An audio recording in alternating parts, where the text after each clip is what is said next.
పోటీ చేసి ఈ మొత్తాన్ని అటు లాకోగలిగితే అప్పుడు ఒక స్థిరమైన ఓట్ బ్యాంక్ ఒక పార్టీకి వచ్చినట్టు.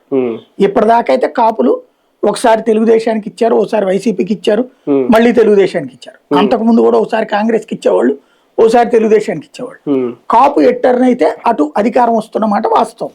టర్న్ అయితే అంతేగాని ఒక పార్టీకి ఉండట్లా వాళ్ళు.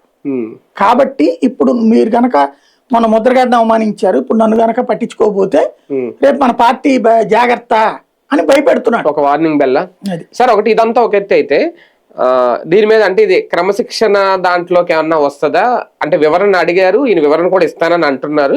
ఓకే, వివరణ ఏది ఇస్తారనేది ఒకటి, ప్రత్యర్థి ఉన్న వేదిక మీద ఈయన కూర్చోవడం, పాలు పంచుకోవడం, ఆయనతో ఆలింగనం చేసుకోవడం, ఇది ఒక క్రమశిక్షణ అదేమవ్వదు. బేసిక్ గా ఇందులో క్రమశిక్షణకి సంబంధించి ఇతను జ్యోతుల్ నెహ్రూను రాధాలిద్దరు ప్రస్తావించాడు. అయితే అక్కడ వాళ్ళిద్దరూ వైసీపీ నాయకుడు పెట్టిన మీటింగ్కి వెళ్ళారు కదా, నేను అట్ట వెళ్ళలేదు. నేను వెళ్ళింది కాపు నాయకుడు దాసర్రాము, అది కూడా మాజీ జనసేన నాయకుడు దానికి అని చెప్పారు. ఆ ఆస్పెక్ట్ లో ఇతను చెప్పేది కరెక్ట్. కానీ ఇతను క్రమశిక్షణ తప్పింది ఏంటంటే వాళ్ళు పార్టీ ఇట్లా మన పార్టీ ఓడిపోవడానికి కారణం ముద్రగడ ఇవన్నీ మాట్లాడాలి. వాళ్ళు ముద్రగడ గురించి మంచిగా మాట్లాడారు, అయిపోయింది. ఇతను పార్టీని బద్నాం చేశాడు. అంటే అక్కడ కుల నాయకుడిని హైలైట్ చేశారు.